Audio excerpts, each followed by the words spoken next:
Here's how to start your speech. Do it this way.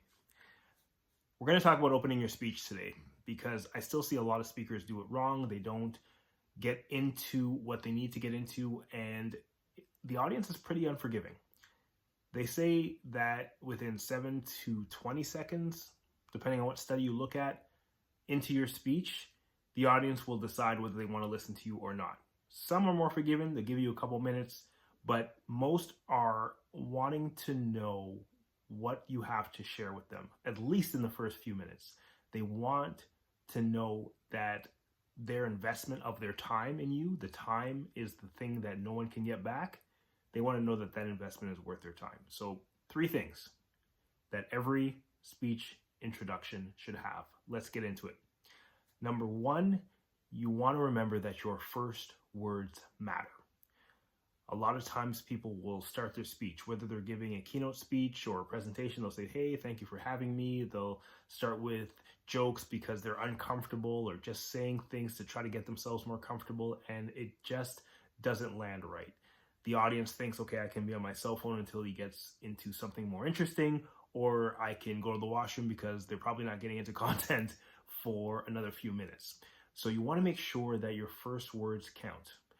So the best way to make sure that happens is to start your speech in silence. When you're introduced, when you walk up on stage, or even if you're giving a workshop, try to have someone else introduce you so that you can be welcomed up onto the stage or in front of your group if you're just doing a training session, and have a few moments of silence. Just a couple of seconds. Look around, make eye contact with people, and make sure your first words count. I do other videos on things that you can put within that time period. There's a lot of things that you can do. You can do a shocking statistic, you can do a quote, you can jump right into your story, but please make sure that your first words matter and your first words count. Second thing you want to do is you want to make it about them. You want to make sure that the audience knows that what you're about to say is about them. And how do you do that? You include something in your introduction that tells them why they should listen.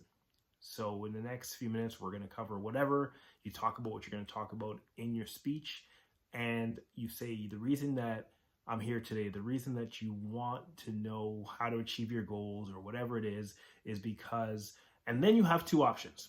You could either say what people aren't doing right, what most people aren't doing right, and how you're going to correct that.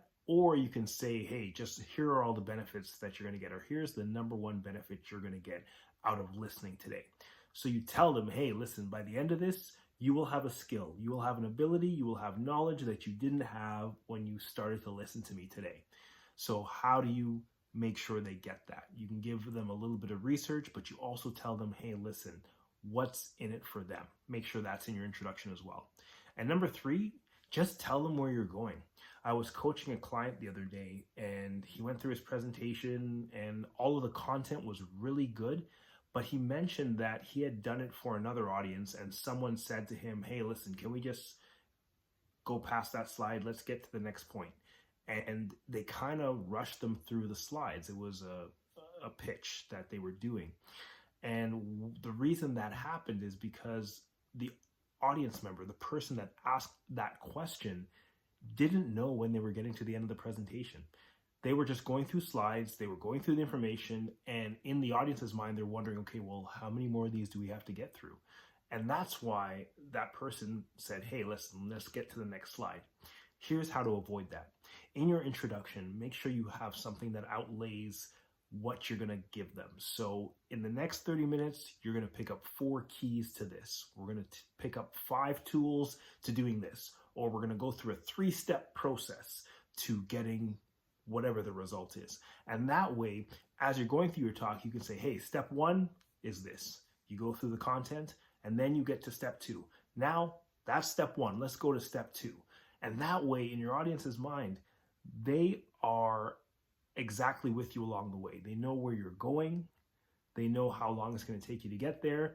And that person who was in that audience where they said, hey, let's just skip this slide, at least if that person had said to the client in the beginning of the speech, hey, we're going to talk about 3 things today, and they knew, hey, we're in step 3 now, they might say to themselves, hey, listen, he's in step 3. I know he's going to be done soon. I have a roadmap to follow. So if you do that, it gives the audience a path to follow. They know where you're going, and they're not as likely to say, hey, when's this going to end? How far are we into this presentation? They have less questions in their mind, and they can pay attention to you. Now make sure you remember these 3 things when you start your speech. Open with your first words, making sure they matter. Make sure you tell them what's in it for them, and also tell them where they're going. If you found this helpful, let me know.